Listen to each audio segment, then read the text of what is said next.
my door.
Adukoya na publicité we.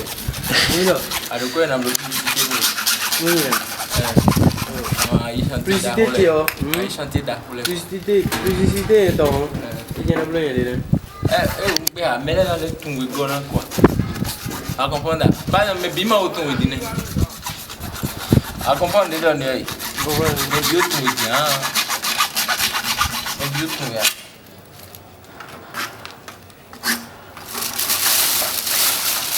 Ai, que vem cá mal no meu. Moi donc là j'avais dit non. Amana ho bine ko. Na problem kan ra ti de man.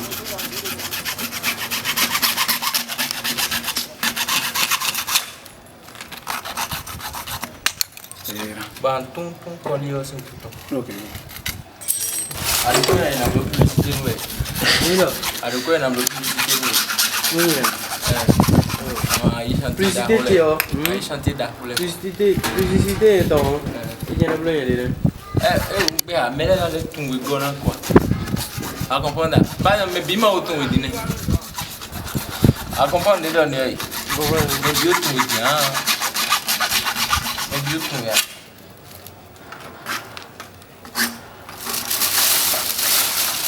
Ai, que vem cá mal no meu.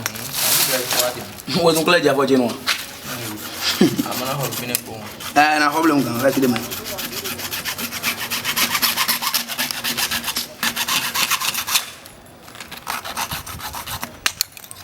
Ban tung koli o sin tuto. Okay.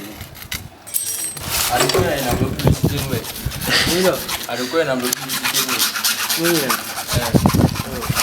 Publicité tio. Chanté da pour les. Publicité donc. Il y en a plein de. Be a mele na le tungu gona quoi. A comprendre. Ba me bima o tungu dine.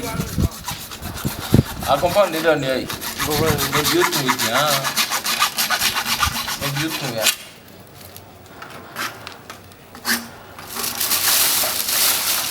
Ai, que vem cá mal no meu. moi donc là j'avais dit non. Amana ho bine ko. Na problem kan ra ti de man.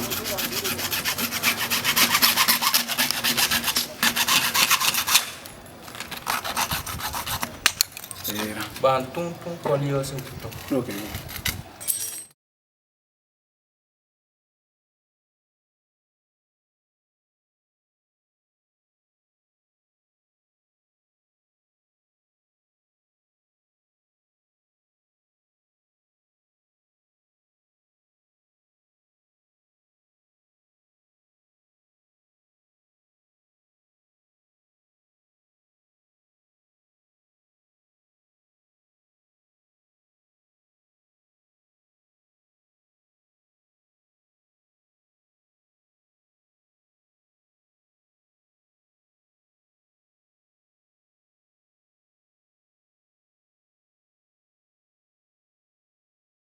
Pour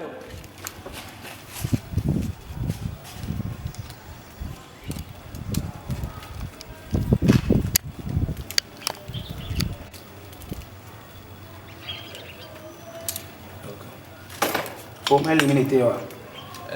Sen. Ok.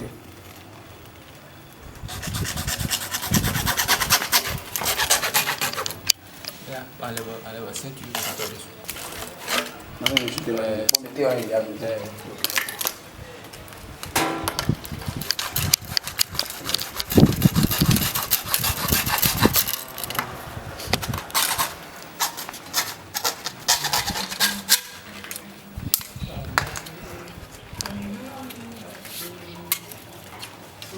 Vous avez bon. C'est bon.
Attendez-vous quand même.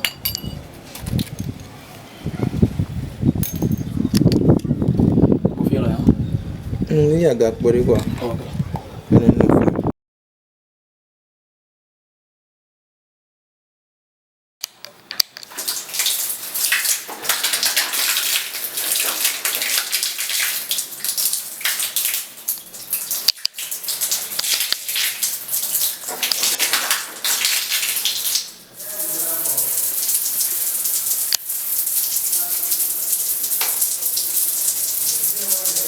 Sí, lo que pasa es que